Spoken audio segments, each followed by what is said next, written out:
Canada has 5 problems that you have to take into account because all of them affect real estate. The first one is geographic and political. The population is stretched out, basically hugging the American border for warmth. And because of the way that Canada was formed as a codominium of Anglos in Ontario and Quebecois in Quebec, you have made the decision very early on in your process that the provinces have immense power vis-a-vis the central government. That means you didn't get your first trade deal until about 3 years ago. When I say trade deal, not with another country, within Canada. So internal barriers to trade remain immense, and almost every province in the Canadian system, as this graphic shows, has a greater an economic relationship south with the United States than it does with their own co-nationals. And in that sort of environment, Canada is always going to be incredibly exposed to international trends, especially as involves the elephant next door. Now, you fast forward 10 years, you do away with provincial autonomy somehow, that changes. I don't think that's going to happen in 10 years. If we're not trading enough between provinces, what do you see as being the biggest opportunities for us to do more there? You have become so used to exporting raw commodities to the wider world because the United States has most of what it needs already, and then just participating in American automotive because that's where the market is. If you really, really, really do want to have a cross-Canadian system for trade, you're going to have a much more efficient east-west transport system. But I'm not sure that will work with NAFTA clauses because you have to allow North-South to work just as well as East-West under the clauses of the new treaty. So anything that you do is going to be for integration has to be between large population centers. And the only 2 large population centers that Canada has in very close proximity that can get synergies are Montreal and Toronto. And so for you to solve that, you have to solve the core Canadian identity question over what it means to be Canadian, and it has to be the Anglos of Toronto and the Quebecois of Quebec who will answer that question the same way for this to work. That's a question you're very familiar with, and I think if you had an answer to it, you would have provided it already. Problem number 2 is strategic. This is a Cold War map. All the dots are where the Russians had their military bases. During the Cold War, Canada was in a privileged position. Now, the United States had created globalization in order to build an alliance to fight the Soviets. And whenever we tried to get a trade relationship with other countries, we always had to give in a little bit because we got full security control as a result. So that was the guns for butter trade that defined the Cold War and American strategic policy. Now, Canada, because it's on the flight path for the missiles from the Soviet Union to the United States, could have been a security free rider. You could have been neutral. To your credit, you chose not to. In fact, to your credit, the Canadians were always the first ones for any fight. If they saw a crisis in the world, they'd pick up the phone, they'd call the president, and the first words the Canadian Prime Minister always said is, "We see what's happening, we're here, how can we help?" And that made Canada our fastest friend. But you weren't dumb about it. The next words out of the Canadians' mouth, after all the security details were worked out, be like, "We would really appreciate a little bit more market access for Quebecois cheese, or Ontarian spark plugs, or whatever it happened to be, softwood timber, if you will." On over 70 different occasions, Canada carved little melon scoop exemptions out of American trade law, and all of those were folded into NAFTA 1. And that's how things lasted. Until this guy came along. We've been moving away from the globalist approach in the United States for some time, but Donald Trump was the first one to make it the centerpiece of his foreign policy. And he loved Trudeau, because Trudeau was perceived around the world as the only world leader that Donald Trump was smarter than.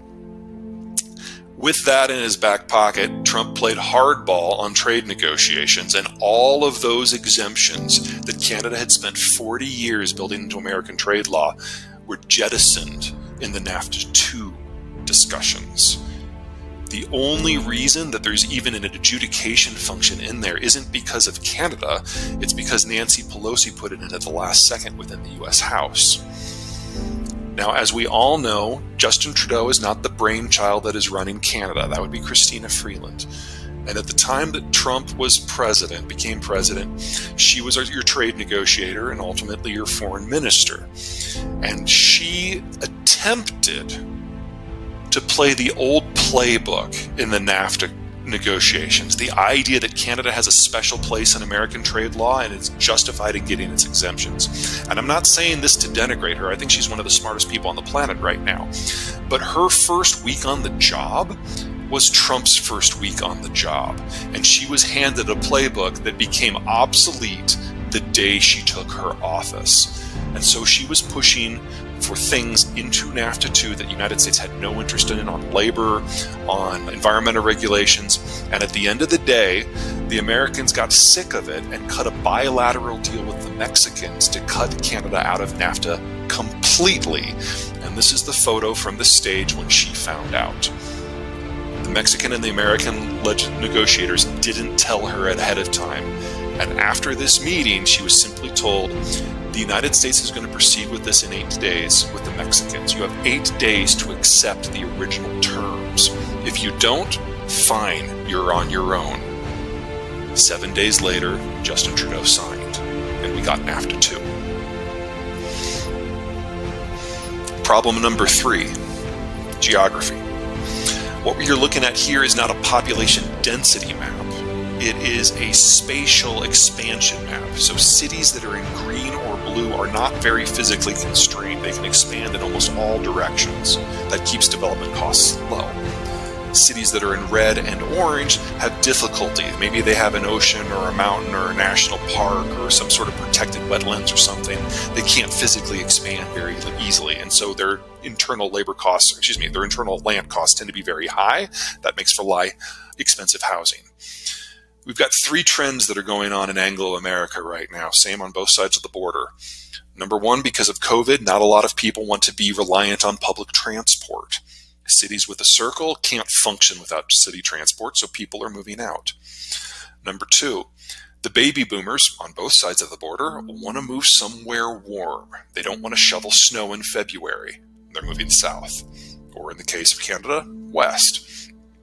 And then third, the millennials are coming of age, they're raising families, and they want to be in a place where they can have a backyard. They have to move to a place where land costs are lower.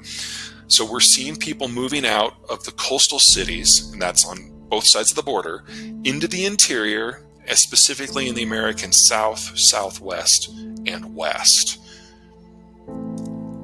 You guys don't have a lot of room. I know that Canada is a freaking huge country, but if you start preferencing away from Vancouver and Montreal and Toronto, there aren't a lot of other options. And so you're seeing significant distortions across your entire labor structure. Fourth, demographics. Here's your provincial demographics as of a couple of years ago. You'll notice a couple things about Ontario, Quebec, and BC. You guys have, for the most part, stopped having kids a while ago. You are rapidly aging. Not into obsolescence, we're not there yet. But in this decade, that big bulge of people in their 50s will have moved into their 60s. And then the economic case for the 3 biggest Canadian provinces, it's very, very difficult. Because you're going to have to tax your young people in order to support your retirees. And if the taxes get too high and the services get too low for the young people, they will relocate. Alberta to this point has been a bit of an exception because of the oil boom. It has drawn people in from the other provinces, especially people in their 20s and 30s who are still going to have kids. And that makes Alberta your youngest demographic structure in the entire country. But the housing stock that you have in the rest of the country is not necessarily appropriate for the way your demographic structure is evolving, except, again, possibly in Alberta. And that mismatch in an environment of capital shortages, in an environment when we need to double the size of the industrial plant, means that there's a contest for every single dollar that is available for investment. Do you put it into industrial plant? Do you put it into infrastructure? Do you put it into training? Do you put it into housing? You're going to have to choose. So what is it about Alberta that makes its housing stock set up the best for its demographics and for immigration? Sure. The tar sands boom really got going about 15 years ago. And in the first year, the Albertans were attracting people from all over Canada with a heavy emphasis, of course, on the Maritimes because the economic dislocations there have been pretty rough. But most of the people who were coming were in their 20s. And that meant they were mostly men. And within a couple years, it became apparent that Calgary really needed to recruit a wider array of people in order so that these people were not doing what happens in the United States and just living in pan camps. And so the decision was made early on to put a lot of effort into building larger apartments and single-family homes so that these young men who were coming in could actually have a reason to bring someone with them, maybe bring kids with them. And then the expansion of the economy within Calgary itself attracted a lot of women from all parts of Canada in order to do the non-oil jobs. And all of a sudden, you've got people from BC and people from Nova Scotia falling in love in Calgary and buying a single-family home. And it's the one place in Canada where most of the housing construction was not catering to foreigners. So it wasn't just condos. It was actually people who wanted yards. And that made for a very, very different property market in Alberta compared to everywhere else. Now, to this point, Canada has always had a trump card: immigration. As long as you are bringing in people in their 20s and their 30s and their early 40s, people have already finished their primary and secondary education somewhere else, so you don't have to pay for it. But then they come in and they work for 30 or 40 years before they retire. You have been able to function on a bit of a treadmill. The people who come in, as long as they're young enough, have enough time to pay into the system to then pay for their own retirement. But if they don't come in until they're in their 40s, they will never pay in enough to justify the budgetary expense that it takes. Until recently, this is just barely held up. But what has happened under COVID is the input pipeline has stopped. In addition, the nature of immigration that you've attracted in the last years has been dramatically different from what's come before. It's no longer people who are coming to work and live forever. It's people who come and drop some money, maybe establish residency, but don't actually work and then move on. And they use their financial assets to buy physical assets in Canada, primarily real estate, that they then do not live in. And because they're either fleeing the European financial crisis or the Chinese breakdown, they're relatively cost insensitive when they're evaluating property. Because from their point of view, if 10, 15 years from now, the property is only worth half what they paid for it, for them that's still a win, because it means they got half their money out of a dying system. That has been your primary investment portfolio for the last few years. And that means that most economic activity in some of your provinces has been real estate based, upwards of 30, 40% in BC specifically. And a lot of the Canadian provinces are getting 3, 4% of their tax intake from nothing more than transferring titles from one real estate owner to another. That treadmill is now breaking down. Two things. Number one, the world is opening up a little bit more.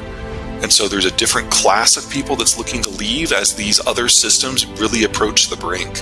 They're older, they have more money. So all the distorting things that we've been talking about here are going to get worse. And second, because so many foreigners have bought so much property in so many gateway cities in Canada, a lot of Canadians cannot afford to live in their own country anymore. That has a political impact. And so the Trudeau government, effective January 1, has put restrictions on the ability of foreigners to own real estate. So how will this all shake out? Way too soon to tell. The ban's only been in place for a week and a half. And it's going to change the nature of who's coming to Canada. And we're already feeling that pressure south of the border as some of it diverts. As a rule, all else being equal, most foreigners would rather be in Canada than the United States. It's considered more politically friendly. Or it was until January 1. And now the economic issue really, really, really matters. Deal with the last factor, the fifth one. What we're looking at here is American data again. The gray and the yellow is the same as that first slide. So that's net worth by decade. And that's everyone, that's average. The blue and the orange is median. So it removes the top and the bottom 1%. In the United States, half of all financial assets are held by the top 1%. And that means that in the United States, yes, we have a massive inequality issue. We're not going to solve that on a podcast. But it also means that when you retire, if you're in the top 1%, you don't have to liquidate your entire portfolio. You probably only liquidate a third or a half of it. And that leaves a significant amount of capital engaged. The challenge that Canada is going to face is it has a more traditional wealth distribution, so domestic capital is dropping significantly and will stay low for a very long time. That means imported capital is what's going to be driving it. The United States is going to be the source for most of that simply because of this disparity within our own economic equality on the south side of the border.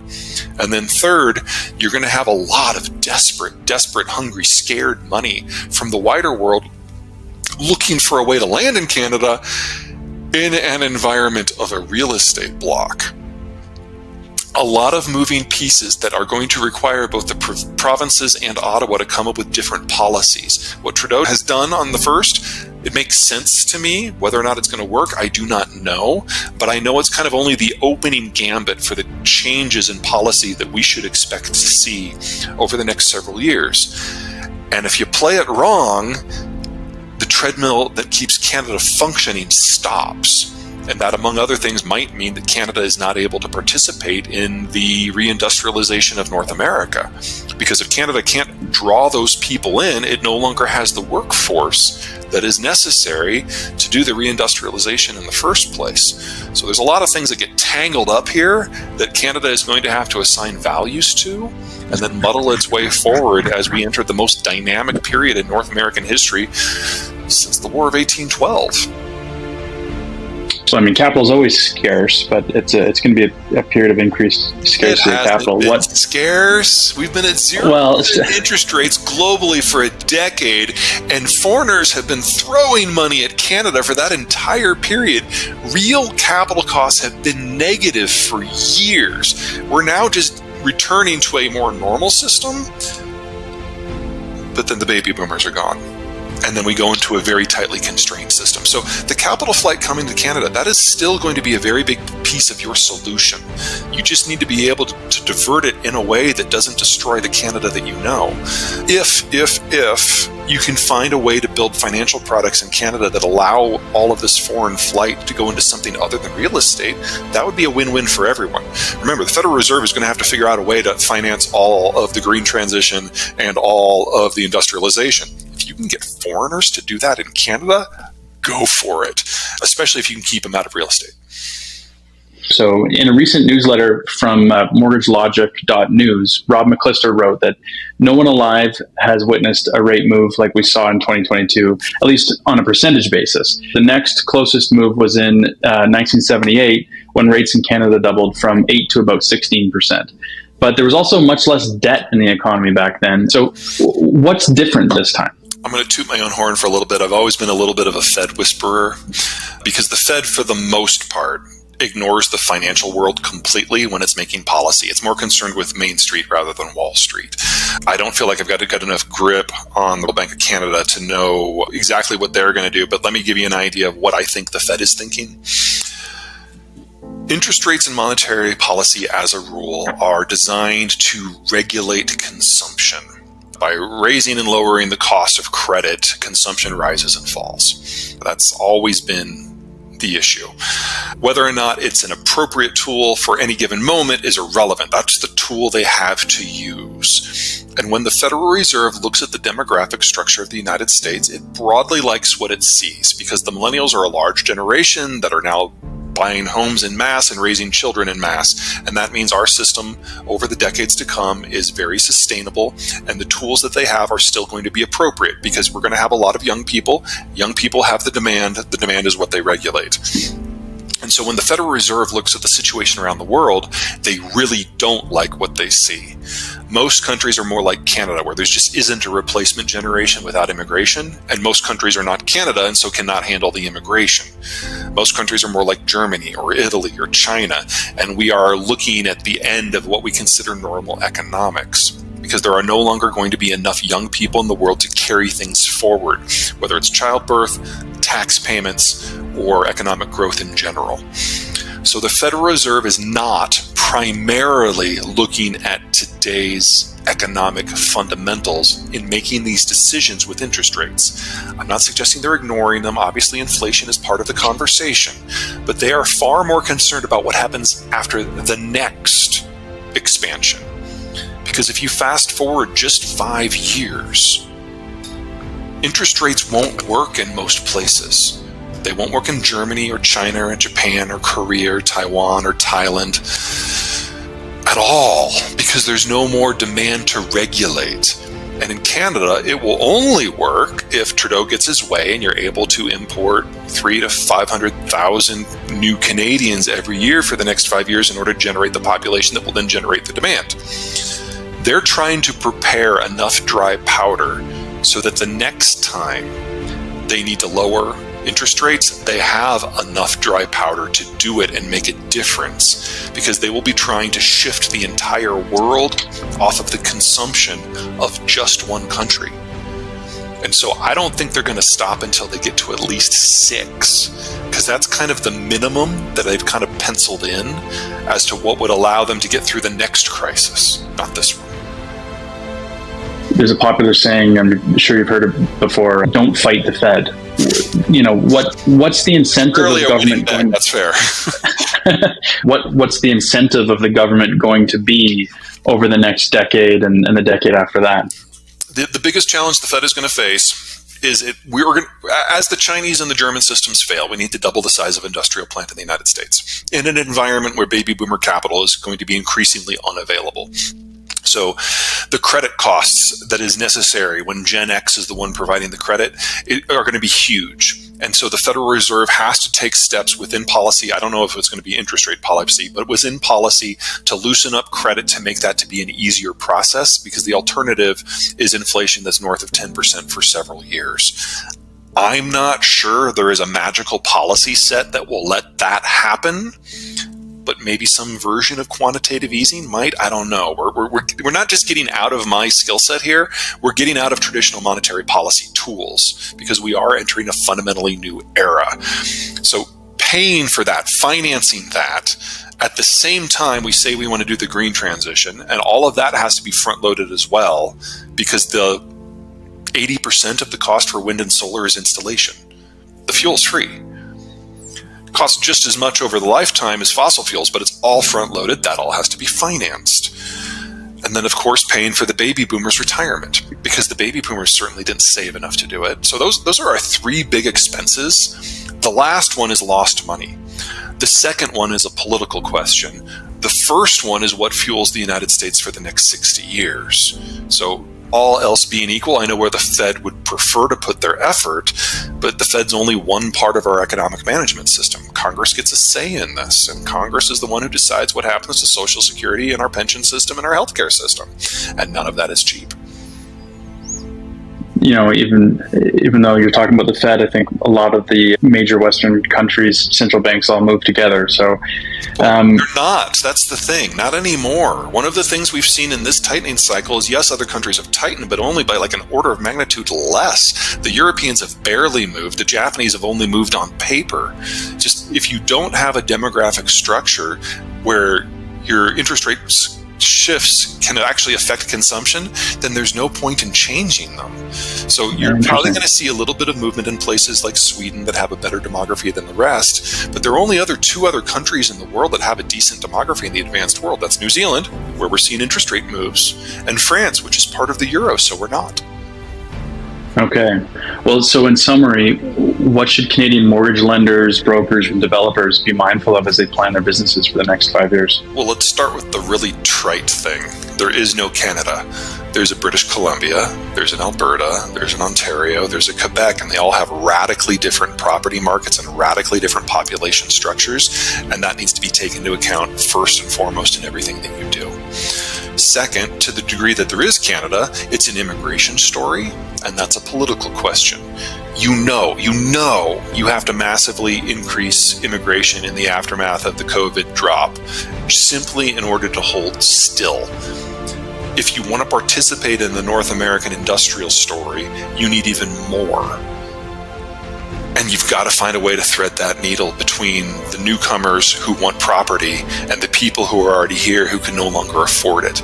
How you manage that politically, I would argue, is the single biggest crisis that Canada faces for the remainder of this decade. Yeah. Well, okay, let's talk about labor for a second. So I've heard you've mentioned Canadian labor could be thought of as a competitor to U.S. labor, whereas Mexican labor is more complementary. Could you expand on your thinking there, and how does Canada fit into the mix? It's a cost and a labor structure issue. So Mexico isn't unskilled. They haven't been unskilled for 20 years. They're semi-skilled.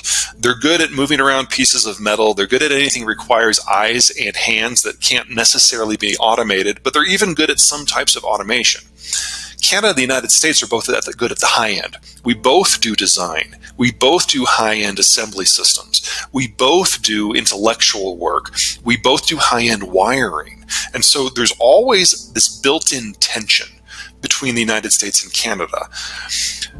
The way it's worked to this point is each Canadian province has integrated more south than they have laterally.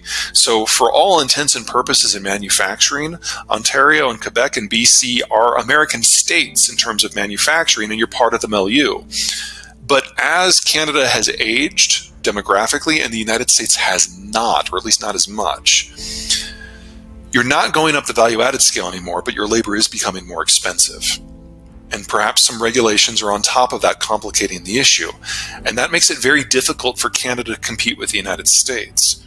Now, if Canada was on the other side of Mexico, you could benefit from Mexico in the same way that we can. But you're not. You're forced to try to integrate south. And in the case of Ontario, your best partner is Michigan and Ohio. Automotive, that works really well.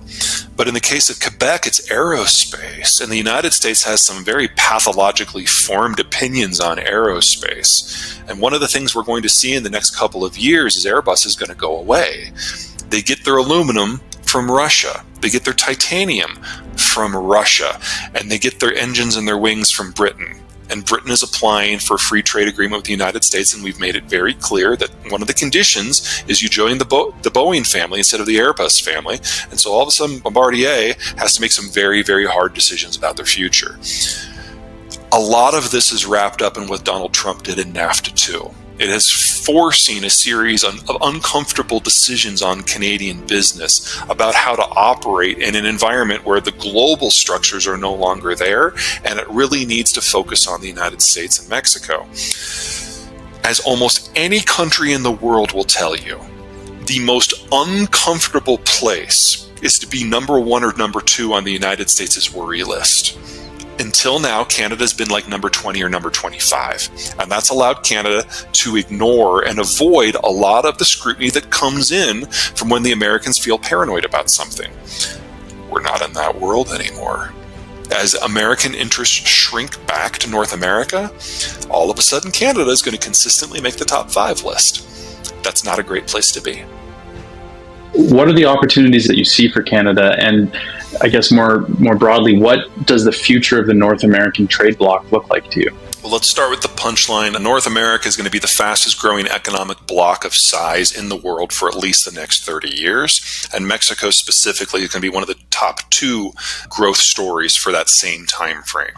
So from my point of view, the hard work for the 3 countries has already been done. The intellectual infrastructure is in place. The trade deal has been ratified and implemented. We've already tested the adjudication mechanisms. They work. I feel very good about the long-term prognosis. The challenge is going to be that doubling of the industrial plant in the next 5 years as Germany and China go away. Mexico has already hit the ground running, and as of the Three Amigos Summit, which just concluded today, all 3 countries are trying to figure out how they can move more and more of the semiconductors and electronic supply chain into North America, which is great. The problem for Canada is it's not clear that they can directly benefit from a lot of that. Canada does not have the green space or the population density or the availability of labor in its major cities to do a semiconductor build-out. And a successful electronics manufacturing sector requires different skill sets at different price points. And Mexico is perfect for the United States for that because we've got the high-skilled labor right on the border with their mid-skilled labor. They can interact very, very easily. Canada is also high-skilled labor at the same price point. So the Mexican labor system in this sector is very complementary to U.S. labor. The Canadian system would be competitive, and the only way that Canada could exist in that space if they do the high value added stuff and ferry the intermediate products to Mexico via air. There are sectors where that model works, cell phones for example, but for run-of-the-mill semiconductors, no. And Canada does not have a domestic semiconductor skill set that is up high. So the sort of sectors that we face the biggest vulnerability in as a continent: electronics, computing, cellular. That takes a lot of skilled labor. And Canada has a shortage of labor. So for Canada to pull this out of the fire, they need those 500,000 people a year. And they have to be here, and they need homes. Awesome.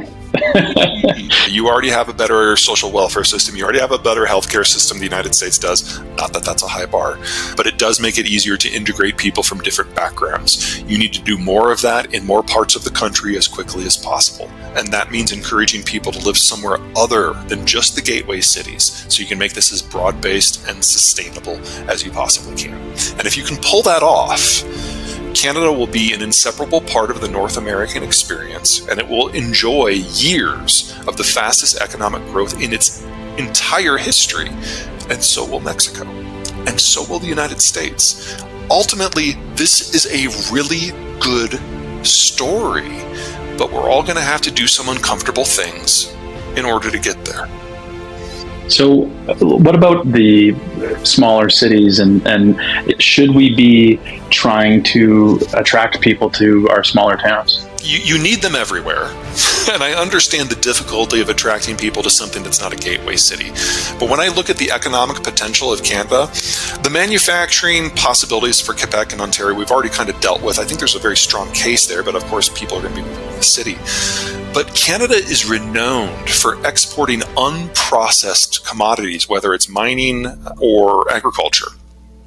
If all you did is do a little bit of processing and some value added in your secondary cities, particularly in the prairies, the jobs that would come up from that would be beyond lucrative and should prove sufficient to draw people from international.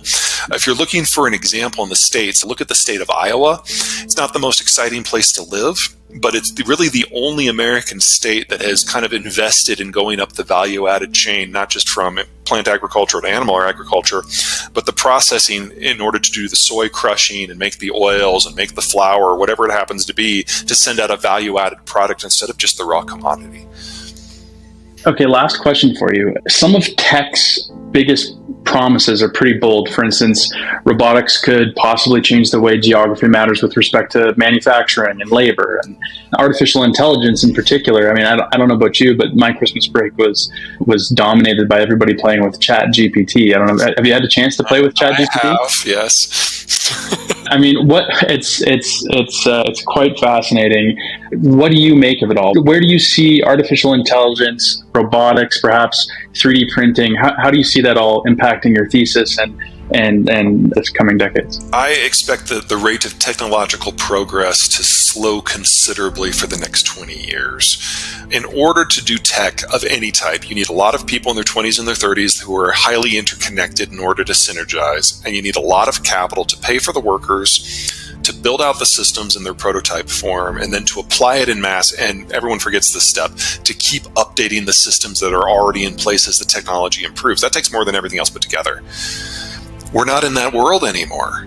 The world's been aging out. We're running out of 20 and 30 somethings, and we're running out of capital because of the retiring boomers. So the pace is always going to slow. We're seeing that with the Silicon Valley layoffs right now. And then second, even if you can solve the production side of the equation with automation, robots don't buy stuff. Trade requires consumption. So you have to have both.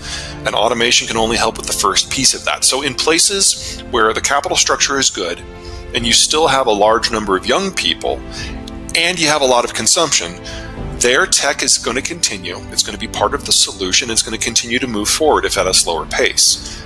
outside of that zone, you should expect a significant regression.